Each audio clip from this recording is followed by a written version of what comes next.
La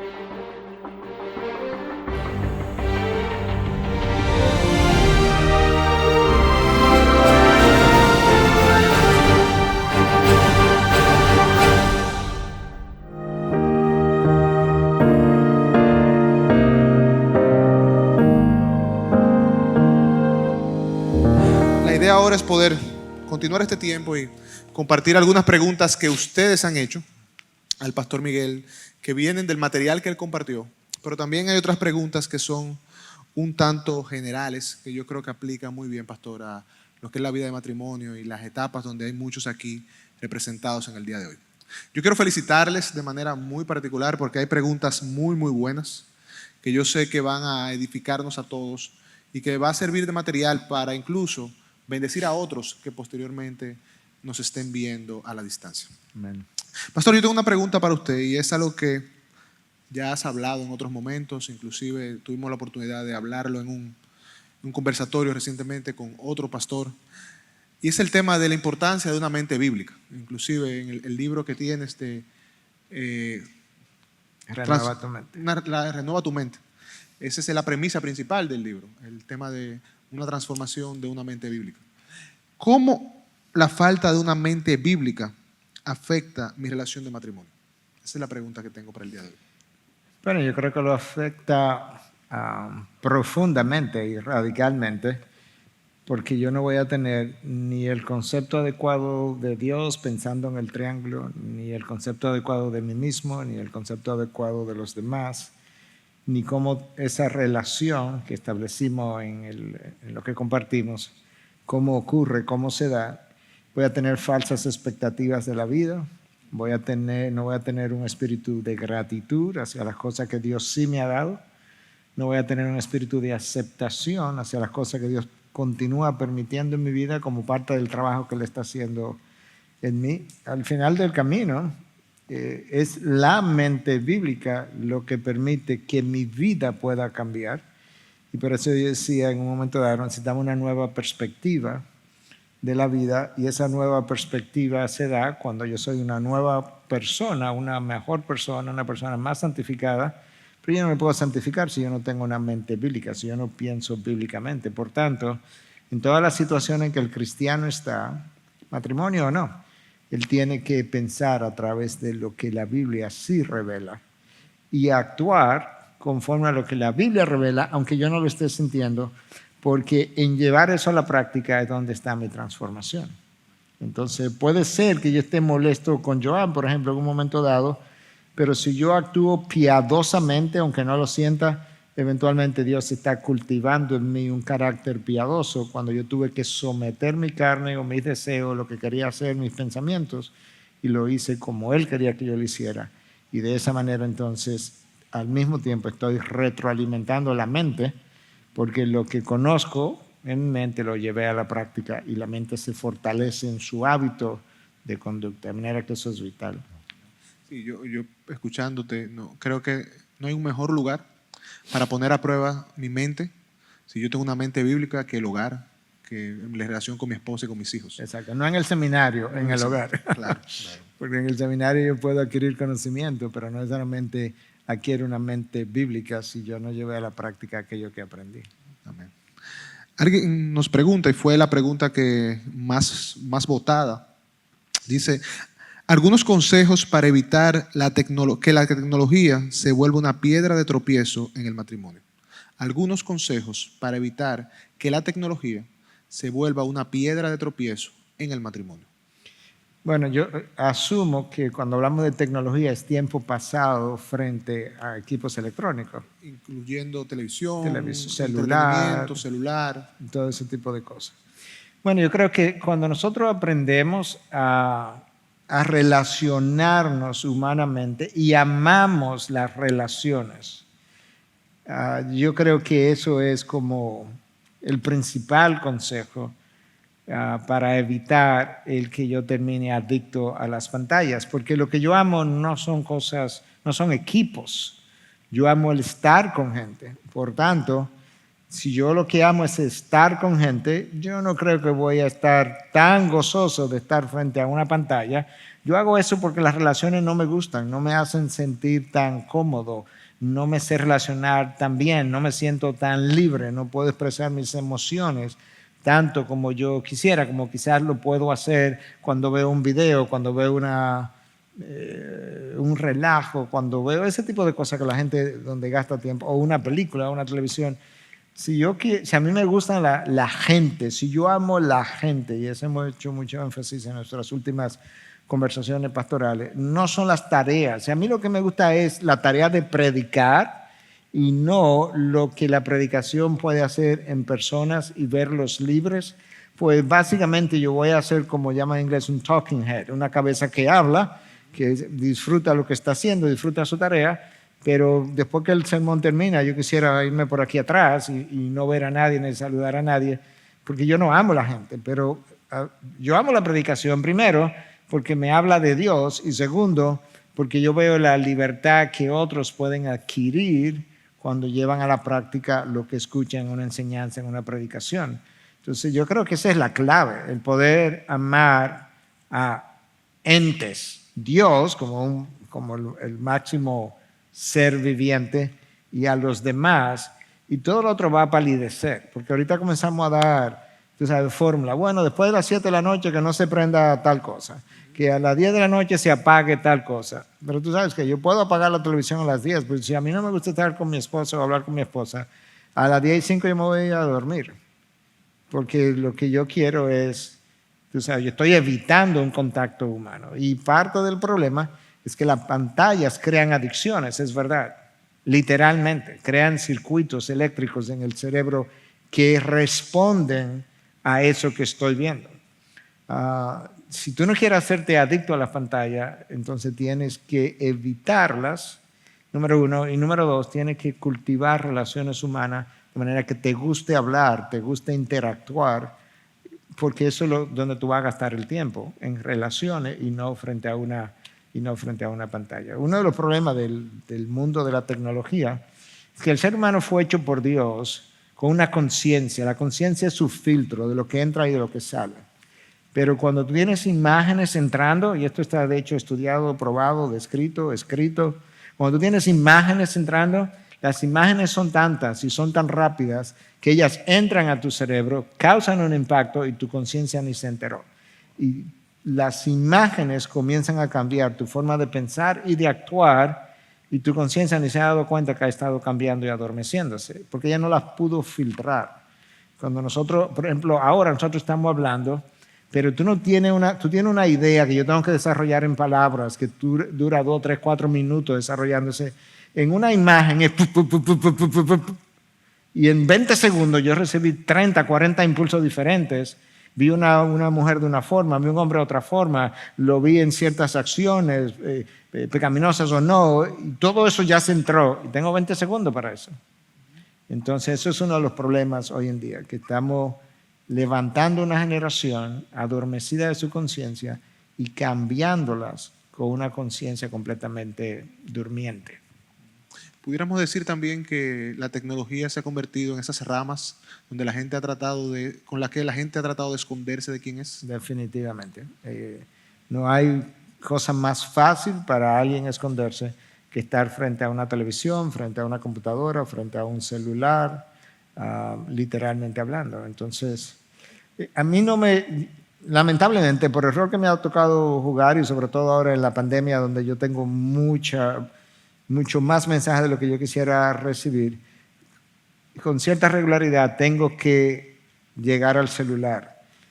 Pero personas que no tienen ocupaciones de emergencia, no entiendo cómo es que continuamente están buscando un celular, interactuando y hablando, porque yo no me puedo concentrar en una conversación, ni en tus intereses, ni en tus emociones, ni en lo que me quiere decir cuando estoy dependiente de un celular, de cosas que no son urgentes, que se pueden responder en 1 hora, en 2 horas.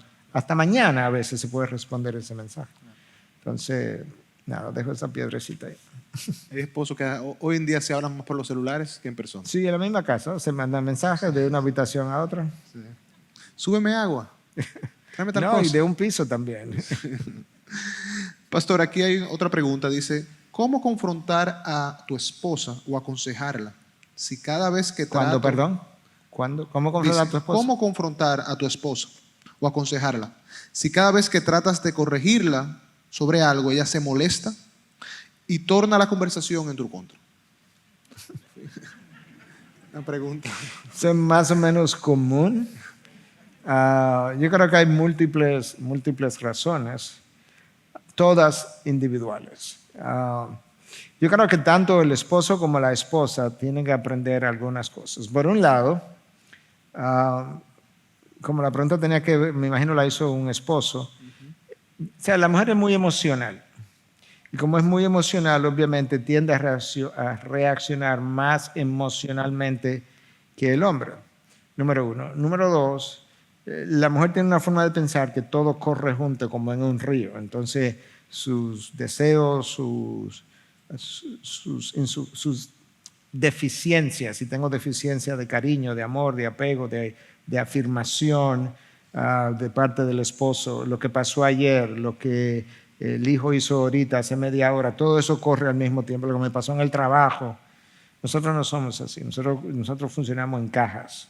Cuando estoy en el trabajo, estoy en el trabajo. Estoy dando esta charla y estoy dando esta charla. Entonces nosotros podemos como reaccionar más fríamente, esa es la realidad. Pero por otro lado, dadas nuestras formas de ser, hay forma de expresión, forma de decir las cosas que hacen sentir también al otro, en específico al sexo femenino, quizás condenado, o señalado, o criticado. Y una de las cosas que tenemos que aprender, yo recuerdo cuando eso comenzó a tomar como un giro en nuestro matrimonio, poderle decir a Katy, pero no estamos buscando ni culpable, ni quién tiene la razón, ni quién no tiene la razón. Simplemente estamos tratando de entender cuál es el problema. No tenemos que pelear, no tenemos que irritarnos por esto. Entonces, en la medida, si el hombre se calla, como él dice, todo se vuelve en mi contra, si él se calla, probablemente nada va a mejorar. Es lo que tiene que buscar la forma de cómo él puede continuar hablando y tratar de convencer a su esposa de que realmente no anda buscando ni ser el primero, ni tener la razón, ni que le den la razón, ni nada de eso, sino entender el problema. Nosotros quisiéramos arreglar los problemas y por eso muchas veces queremos arreglar nuestros esposos. Las esposas quieren que la entiendan. A veces sin que, yo no estoy pidiendo que arregle el problema, es que me entiendan. Pero nosotros es como que lo entiendan o no, vamos a arreglarlo, esto es lo que hay que hacer. Y ahí se producen esos choques. Pero al final todos queremos ser entendidos, literalmente hablando. O sea, ser entendido y expresar mi opinión o tú expresar no es la misma cosa. Es que yo pueda verdaderamente entender por qué tú te sientes como te sientes, por qué tú lo ves como lo ves, por qué tú reaccionas como reaccionas, por qué tú lloraste con eso cuando no había razón para llorar, o por qué te airaste. Cuando yo lo entienda, entonces el otro se puede sentir mejor. Y eso yo se lo he dicho a personas que no son mi esposa. ¿Sabes qué? Lo único que quiero es que me entiendas. Y yo quiero entenderte, porque en eso consiste el amor hacia el prójimo, entre otras cosas. Otra pregunta, y aquí es del otro lado, ahora es una esposa preguntando. Y probablemente es una de las preguntas que más escuchamos en el salón de consejería. ¿Qué puedo hacer como esposa si mi esposo no está siendo un líder espiritual en mi hogar? Una pregunta que hemos escuchado muchas veces ya.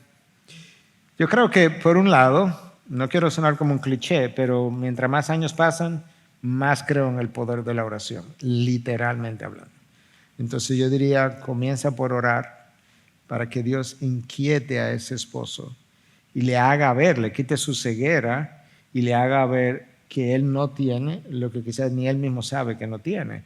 Y es liderazgo quizás espiritual y liderazgo en general.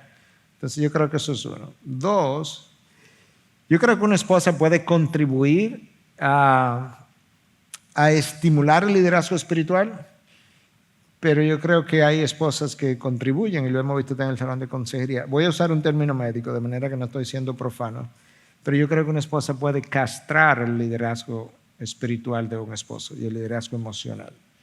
Y yo estoy convencido, ahora lo voy a decir para los dos, que toda esposa puede conseguir mucho más de su esposo de lo que ella está consiguiendo, y todo esposo puede conseguir mucho más de su esposa, de lo que él está consiguiendo, si nosotros nos adhiriéramos cada vez más a lo que la Biblia me dice que yo debo hacer como hijo de Dios y comportarme como tal.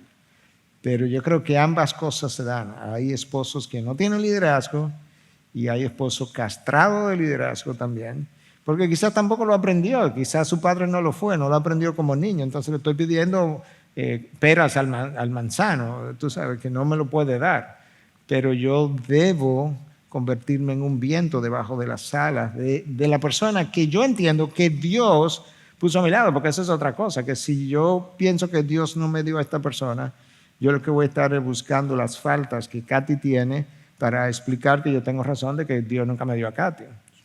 Pero como dice John Piper, si tú quieres saber si Dios te dio a tu esposa, tú vas y buscas el certificado de matrimonio, chequea el nombre, si corresponde de tu esposa, esa te la dio Dios. Entonces, O sea, que escuchándote, recuerdo una consejería que tuve hace un tiempo atrás ya. Yo recuerdo a este esposo, una pareja venía delante de mí y él con dolor me decía, Joan, yo quiero. Pero yo le digo a ella muchas veces que yo no soy Miguel Núñez, yo no puedo hacer un sermón todas las noches, yo no sé cómo hacerlo. Y él lo decía genuinamente. Él decía, yo tengo el deseo de hacer este devocional, pero cada vez que yo digo algo, ella lo que me está corrigiendo. Me dice, no, eso no es así. Y al final él decidió no hacer nada. exacto. Y yo creo que también las esposas, como mencionabas, tienen un rol importante en esto. Sus expectativas correctas, saber que él va a hacer lo que puede con las herramientas que tiene. Como líderes nosotros estamos llamados, claro, a prepararnos cada vez más para pastorear nuestro hogar, pero si las esposas tienen las expectativas correctas, tienen paciencia, yo creo que pueden sacar mucho más de los esposos de los que están sacando probablemente hoy día. Definitivamente, yo a lo largo de los años yo he visto muchas parejas donde la esposa en términos como netos tiene más dones y talento de liderazgo que el esposo, pero han sido esposas piadosas y han usado sus dones y talentos para meterse debajo de las alas de su esposo y volar juntos, en vez de ser un huracán que tumbe al avión. Entonces, yo creo que ahí hay un rol importante de parte de la esposa. Claro. Otra pregunta que tenemos por aquí es, ¿cómo puedo expresarle afecto a mi pareja y mantenerme conectada aun cuando me siento herida por su actitud conmigo? Es exigente y poco paciente. ¿Cómo puedo lidiar con el desaliento? Bueno, las situaciones son muy particulares y quizás requiera más que un consejo general. Y muchas veces este tipo de cosas requieren consejería y quizás ella tiene que ir primero y recibir consejos particulares, porque a veces se hace difícil dar consejos particulares de situaciones que tú estás respondiendo de manera muy, muy general. Pero yo creo que es importante que en un momento de tranquilidad y de no conflicto, esa persona, esa esposa, pueda explicar a su esposo, después de haber orado, cómo ella se siente y prepararlo, decir, mira, yo quiero, Joan, si fuera Michelle, yo quiero decirte algunas cosas. Yo quiero decirte que yo me he sentido herida en algunas ocasiones y quiero explicarte por qué me he sentido herida. Quizás, entonces, sé sabia.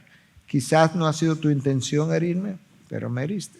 Quizás no ha sido tu intención alejarte de mí, o que yo me aleje, pero me he alejado. De manera que el esposo no se sienta que ya antes de comenzar no me ha dicho nada, pero ya me juzgó, me condenó y yo soy el culpable. No, quizás no ha sido la intención. Y honestamente, muchas veces no ha sido la intención personal del esposo o de la esposa de atacarte o herirte. Simplemente que él reaccionó como hombre, pecaminosamente, sí, o ella reaccionó como mujer, pecaminosamente, sí, pero no fue como que Michelle dijo, déjame decirle a Joan estas 3 cosas para que le duela. No, ella simplemente le dijo y a él le dolió, o viceversa. Sí, pero no es que está bien, no es que no requiera perdón, pero no fue un ataque personal necesariamente. Si nosotros comenzamos a verlo así, pero para yo verlo eso así, yo tengo que sentirme más seguro en Dios. O sea, yo tengo que haber sanado más y entender que tú sabes que la gente, incluyendo mi esposa, no está tan personalmente atento a mí de tal forma que todo lo que dice es o a favor mío o en contra mío. Y nosotros vivimos así, algo que Joan me oyó decir recientemente en uno de los programas de los miércoles, creo. y lo compartimos entre nosotros también, que cuando nosotros tenemos 20 años estamos preocupados porque todo el mundo está hablando de mí. Cuando tenemos 40 años no nos importa quién diga lo que diga acerca de mí. Y a los 60 años descubro que nadie estaba hablando de mí. Entonces, muchas veces la esposa dice algo, pero expresó algo de una emoción y no necesariamente, o el esposo, que es tu problema. Y hay otras veces que sí, que son directamente dichas porque hay una herida, como dice esta esposa, y lo que dije salió de mi herida. Pero tengo que conocerla y tengo que explicarla. Bueno, y sé paciente en el Señor. Yo está confiando muchas veces, le he dicho a parejas, sobre todo en el último año y medio, le he dicho a parejas en consejería, lo dije hace un par de días, oye, esto es un proyecto de fe, no en Joan. Esto es un proyecto de fe en Dios, el Dios que tú dices creer, que puede cambiar a Joan. Y a Joan igual. Esto es un proyecto de fe de que Dios puede cambiar a Joan. Pero tu confianza no puede estar en Michelle y su cambio, tiene que estar en Dios, aunque ella tiene que hacer los cambios. Así es. Así es. Buena, excelente respuesta. Yo creo que probablemente hay más de una esposa que aquí que pueda estar así herida o quizás desanimada. Pero yo agregaría también a eso que ella o ellas deben tomar la decisión de querer sanar. Claro. Porque también pasa muchas veces que yo en mi herida me uso mi herida inclusive para estar como estoy y me justifico. Yo actúo de esta manera porque estoy así. Y a veces sigo en ese círculo vicioso que me impide sanar. Y yo creo que cada uno de los que estamos aquí, hombre, mujer, debemos tomar la decisión de querer ser sanos. Y algo que mencionaba en la presentación, yo no quiero sentirme bien. Yo quiero estar bien. Amén. Y es una decisión. Yo tengo que decidir eso. Y hacer lo que tenga que hacer para estar bien con mi Dios y con Yo mi creo que Dios. eso es importante, lo último que tú acabaste de decir, porque para ilustrarlo gráficamente, Joan viene y se me acerca, Miguel, ¿cómo están tú y Katy? Bueno, tú sabes que Katy hace como una semana, tú sabes, me dio aquí en la mano y eso, mira cómo está. ¿Te dio? Entonces, ¿Cómo? bueno, entonces me voy, entonces me encuentro con Chacho. Chacho, ¿cómo tú estás, Miguel? Bien. ¿Y tú y Katy cómo están? Bueno, tú sabes que estaba hablándole a Joan, mira, de aquí donde Katy me dio. Y resulta que lo que fue un arañacito está así, pero el tamaño se lo di yo porque ya yo tengo un año en lo mismo. Entonces mi ilustración favorita es que si yo te clavo un anzuelo en el paladar y a los 5 minutos alguien te pregunta, ¿y quién hizo eso? ¿Y quién fue responsable de eso? Tú dices, Miguel hizo eso, sí, es cierto. Yo hice eso y soy responsable. Pero si al año alguien te dice, vean que ya ese anzuelo, y tú le dices, míralo ahí clavado. ¿Y quién es responsable de eso? Tú dices, Miguel, no, al año yo no soy responsable de eso. Tú tuviste un año para ir al médico, que te lo quitaran, que sanara y que eso ni siquiera se viera. De manera que ahora tú eres responsable de que el anzuelo esté ahí. A eso que yo me refería en un momento de la charla. Tú tienes que apropiarte de lo que es tu problema. Porque el anzuelo inicial, ese es mi problema. Al año, ese es tu problema. O el mío. Y a mí nada me ha ayudado más que apropiarme de mi propia falta y mi propio pecado. ¿Cuál es el hábito pecaminoso o no pecaminoso, según su experiencia como pastor y consejero, que más afecta la intimidad de una pareja? Yo diría que más que un hábito, es una disposición interna y se llama de nuevo confianza, trust. La confianza que existe o no existe. Imaginémonos a Adán y Eva antes de pecar. O sea, no había nada en el medio. Nada, absolutamente nada. Yo no sé cómo fue su intimidad, no solamente a nivel de lo que es la intimidad de la cama, vamos a decir. No, su intimidad como pareja continua de la relación debió haber sido espectacular, porque no había nada en el medio. De esa misma manera, entonces, esa confianza necesita ser trabajada, cultivada, porque la habilidad de alguien darse al otro puede ser en la intimidad de la cama, pero puede ser en la relación del día a día. La habilidad de yo darme completamente, como sin ningún temor a nada, depende de cuánto yo confíe en ti. Entonces, como tu habilidad de tú montarte en un avión, si tú pudieras saber las habilidades de los pilotos, va a depender mucho de lo que tú conozcas del piloto. Y tú te dice, mira, tú te montas en ese avión, pero el piloto que va a pilotear hoy tiene 2 horas de vuelo de experiencia. y el de avión de al lado te puede ir en él, pero tú tienes 20.000 horas de vuelo. Yo creo que yo sé en cuál avión tú te vas, porque tú estás confiando, esa es la palabra clave. De esa misma manera, si tú quieres una intimidad como rica y poderosa, tu esposa tiene, o sea, cultiva la confianza, no en la cama, en el día a día, de manera que tú haces lo que promete, eres un hombre veraz, eres un hombre transparente, tu sí es sí, tu no es no, no tiene nada oculto, tu esposa puede conocer de tu vida, tu esposa puede hacerte preguntas, eso va a mejorar de manera natural el resto de la intimidad. Y volviendo también a lo que mencionaba en la charla, el tomar la decisión de vivir la verdad y de abrazar la transparencia. Amén. No hay nada que pueda ayudar más en un matrimonio, inclusive en la intimidad, que el ser transparente. Definitivamente. Que el ser transparente. Yo creo que eso es un consejo y algo que debemos aplicar, vivir los hombres. Muchas veces vivimos con inseguridad, ay, ¿qué va a leer? O la esposa, déjame revisar. No, ser transparente. Y todo debe tener una explicación y todo debe poder ser compartido, poder ser razonado. Al final, si hay confianza, no hay por qué tener temor, no hay por qué querer ocultar algunas cosas.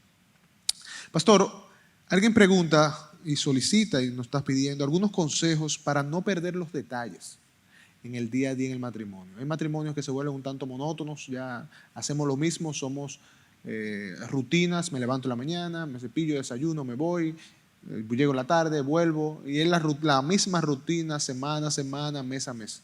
Y más con la pandemia, que se ha complicado más. ¿Qué yo puedo hacer para no perder los detalles en el matrimonio? No estoy 100% seguro cuando dice no perder los detalles, a cuáles detalles se está refiriendo, porque eso puede significar diferentes cosas para diferentes personas.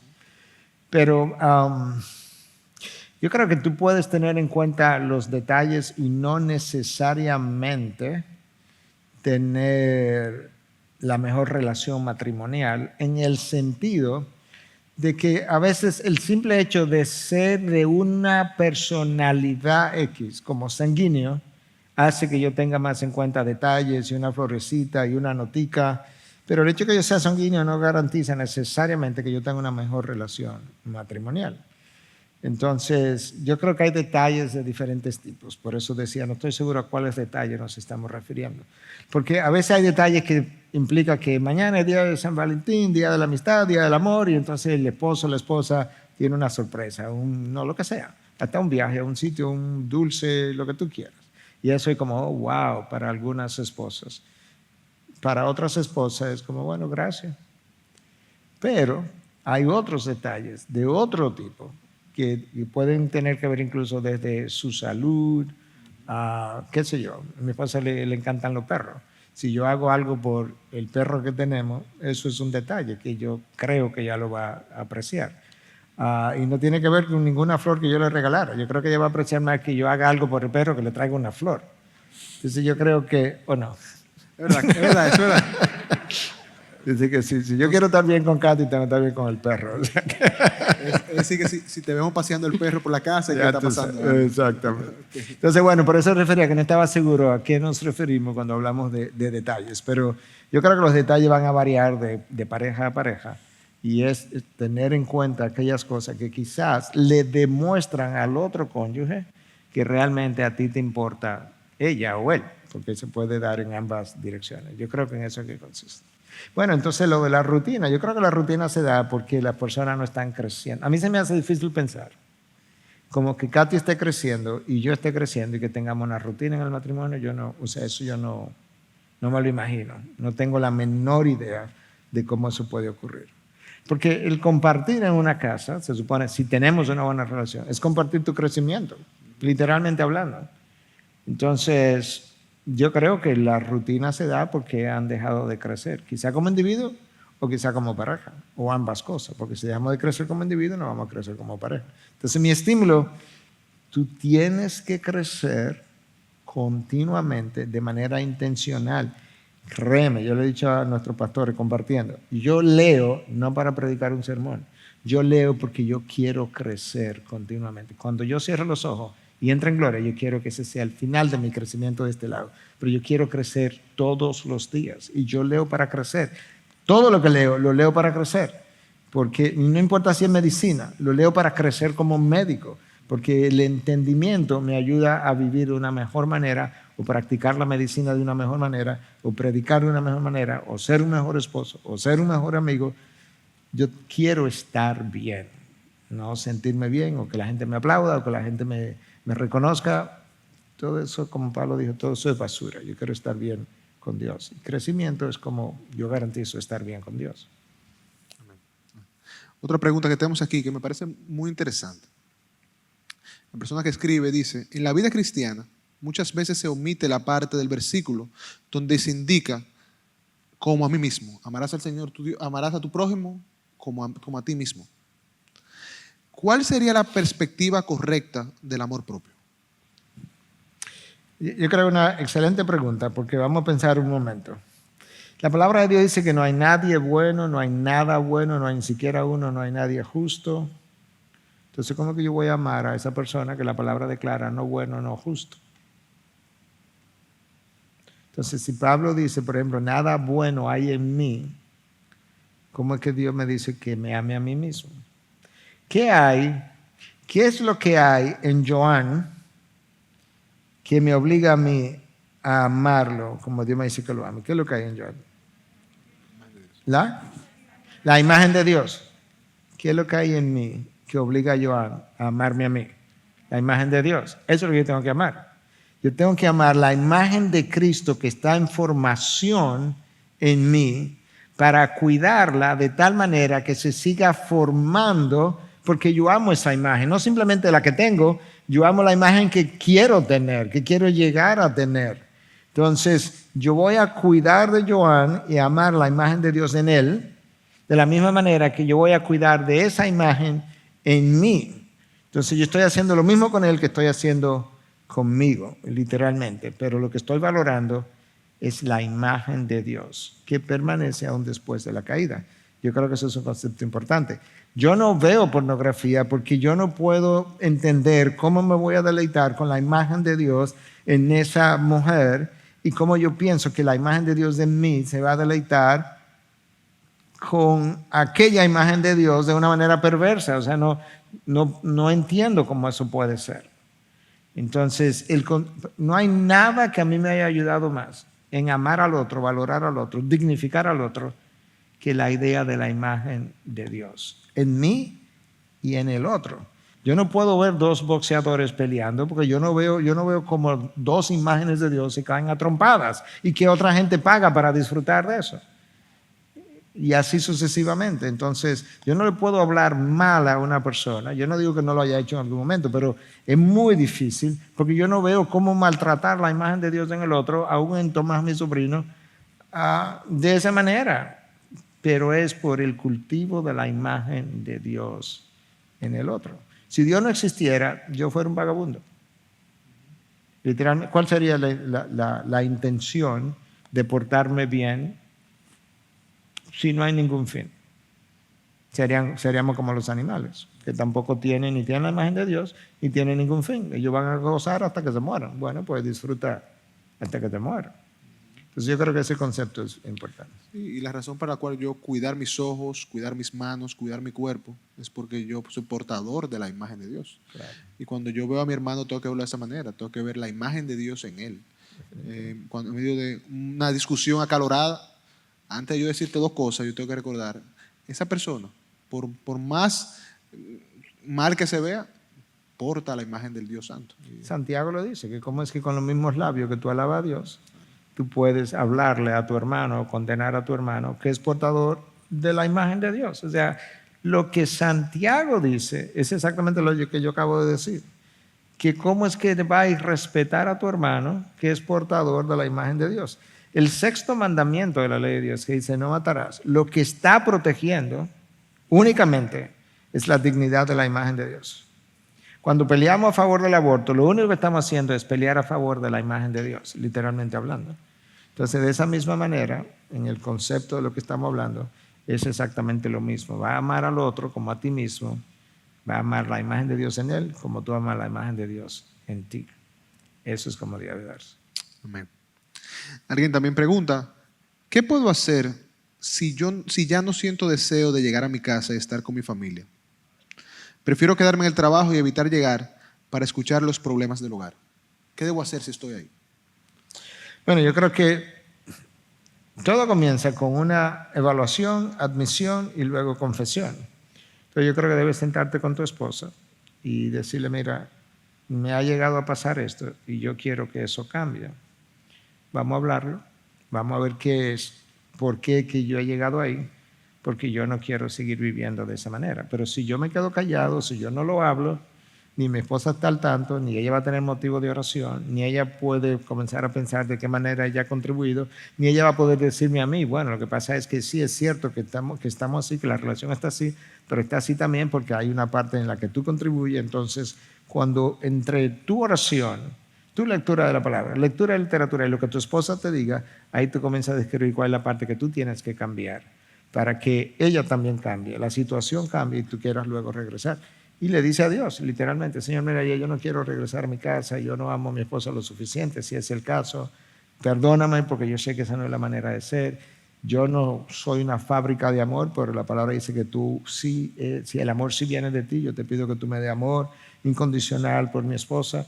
Lo pide todos los días hasta que llegue, pero tienes que hablar con ella para que puedas entender cómo llegaron ahí, a la situación en la que se encuentran. Claro, es como un semáforo, como una alerta.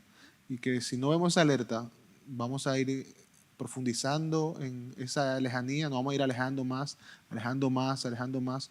Y después cuando pasan cosas mayores, nos preguntamos, ¿qué pasó? Bueno, hace un tiempo pasó esta alerta de este sentimiento de no querer estar en la casa, que me llevó a alejarme emocionalmente. Y hay matrimonios que están desconectados emocionalmente y empezaron con situaciones así.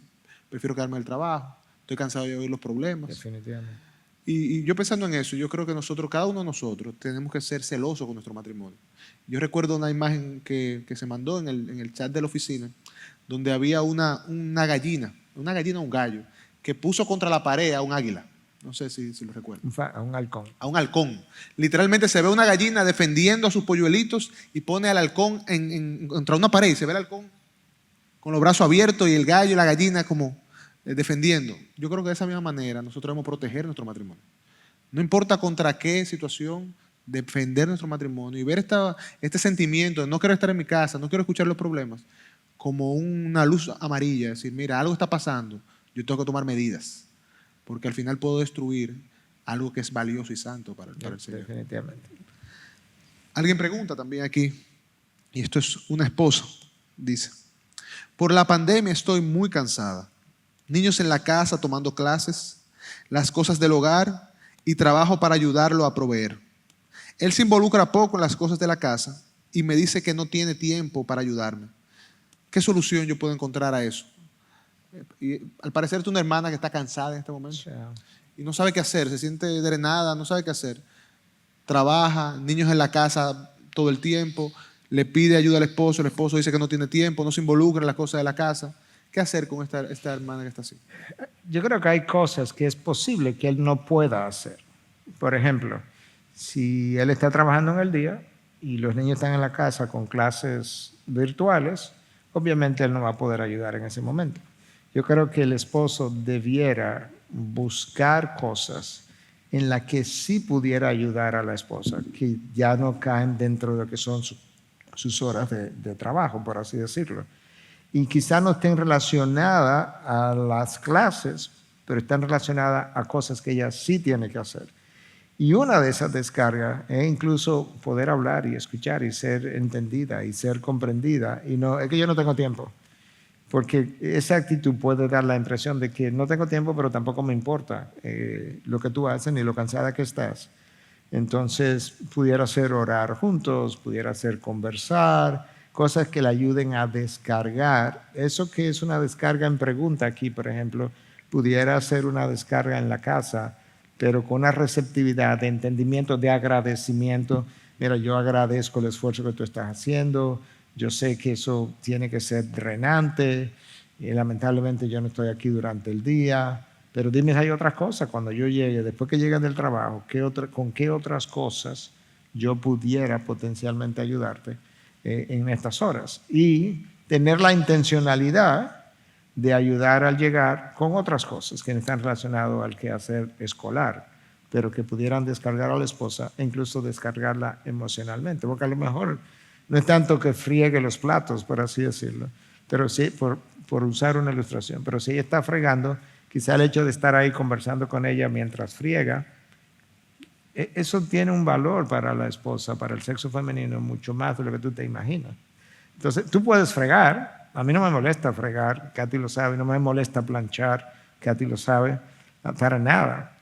Pero a veces ella es la que está fregando y yo me quedo ahí y conversamos 5 minutos, 10 minutos. Yo creo que eso tiene importancia. Yo nunca le he dicho hasta ahora, mira, yo me quedo aquí porque creo que es importante que yo esté aquí. Ella no tiene que, o sea, su mente no tiene que saberlo, su corazón sabe razones que su razón no sabe. Entonces, Entonces, ¿le gusta fregar? ¿Le gusta planchar? sí. Yo cocino, pero no friego. Pues yo no sé cocinar, por eso no me gusta. Michelle friega y yo puedo cocinar cualquier cosa. Pastor, ¿cómo lidiar con un matrimonio donde no hay amor ni respeto? ¿Cómo podemos lidiar con eso? Sí, es un problema espiritual más que relacional. Imagínate que mi relación con Dios esté bien, la relación de mi esposa esté bien, pero nosotros estamos mal. No, eso es un problema espiritual. Yo creo que tienen que... Yo nunca olvidaré el consejo que mi padre le dio a un sobrino que fue a verlo. Yo tenía 10, 11 años y mi padre tenía 58, 59 y quizás 60 ya. Entonces su sobrino fue y él le decía, tío Luis, tengo problemas con mi esposa. No me diga. Sí, y le cuenta un chin. Yo estaba ahí como una, tú sabes, esas moscas que se pegan a la pared.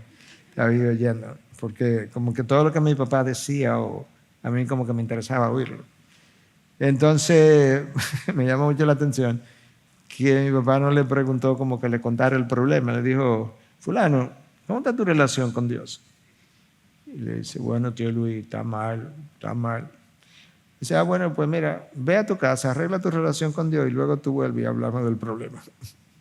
Y lo dejo ahí. Yo no estoy diciendo que necesariamente todos los casos se resuelven así, pero me enseñó en principio. Tu relación con Dios es el comienzo de la mejoría de las relaciones entre humanos, comenzando con tu matrimonio. Yo creo que esa es la clave. Y creo que eso era el triángulo que se enseñaba. Exacto. Si yo tengo una perspectiva correcta de Dios y yo puedo tener una buena relación con Él, al final eso va a afectar todo lo demás. Claro. Mi relación con mis hijos, mi relación con mi esposa, mi trabajo y demás. Evaluación, aceptación, confesión, arrepentimiento, cambia. Eso es como debiéramos hacer. Pastor, el tiempo ha ido corriendo. Yo tengo 18 preguntas más todavía aquí. Pero el tiempo ha ido corriendo y yo quisiera quizás hacerte una o dos más para cerrar, porque hay otras preguntas ahí que son buenas, todas han sido excelentes preguntas. Me dijeron que la charla era con ayuno, entonces yo estaba... Bueno, entonces yo quiero hacerte quizás dos preguntas más y ahí cerramos. ¿Cómo puedo trabajar la madurez emocional bíblicamente para que mis emociones no afecten mi matrimonio, a mis hijos y mi relación con los demás? De nuevo, yo no quiero sonar como un cliché, pero me voy a ir a la palabra. Nuestras emociones, de todos, son primordialmente caídas. Entonces, esas emociones necesitan ser renovadas. Yo necesito una relación con Dios. Si tú recuerdas el fruto del Espíritu, hay dos cosas que son importantes que nosotros recordemos. Una está en Gálatas y el otro está en Corintios, en Segunda de Corintios. Si tú recuerdas, el fruto del Espíritu es amor, gozo, paz, paciencia, mansedumbre, benignidad. No la dije en orden, pero y luego llega a dominio propio. Entonces, eso que tú quieres controlar es el fruto del Espíritu.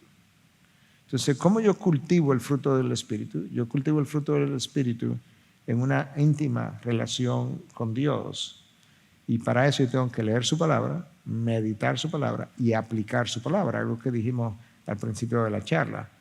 Entonces ya el control de tus emociones va a ser más natural que el que ahora viene mi esposo, cuando él llegue tengo que morderme la lengua, que es como mucha gente lo hace. Tengo que recordar, mira, a mí me cuesta esfuerzo, pero yo me tengo que morder esa lengua después que él llegue. No, porque es un esfuerzo humano. Eso es difícil de hacer, por no decir imposible. Las cosas en la vida cristiana son más fáciles cuando tú las haces como la Biblia señala. Yo necesito el fruto del Espíritu. Si tú tienes el fruto del Espíritu, eso que tú quieres hacer no va a ser difícil, va a ser natural. Lo otro que la Biblia dice, decía que eran 2 pasajes, tiene que ver con lo que Pablo dice en 1 Corintios 7, que el amor es paciente, el amor es bondadoso, no se comporta indecorosamente, no busca lo suyo. Yo lo que tengo es una carencia de amor. Nota dónde comienza. El amor es paciente, pero el fruto del Espíritu dice que el fruto del Espíritu es, entre otras cosas, paciencia. O sea que la palabra me une el fruto del Espíritu con la definición de amor en una palabra, no en una sola, pero en una palabra, paciencia. Nosotros somos pacientes hacia aquellas personas que amamos. Nosotros no somos pacientes hacia aquellas personas que no amamos. Entonces, la paciencia, tú dices que no es fácil, que hay que cultivar la paciencia. No, yo lo que necesito es amar. Cuando yo ame, seré paciente. Necesito el fruto del Espíritu para amar porque el fruto del Espíritu es amor, gozo, paz, paciencia. ¿Te das cuenta que están todo conectados? Entonces, ¿qué es esto? Bueno, eso es fruto del Espíritu. ¿Y cuál es el resultado de eso? Tengo paciencia. ¿Cuál es el resultado de eso? Tengo amor. Y entonces, ¿cómo me comporto? Soy paciente, soy bondadoso, no me comporto indecorosamente, no busco lo mío, busco el interés del otro.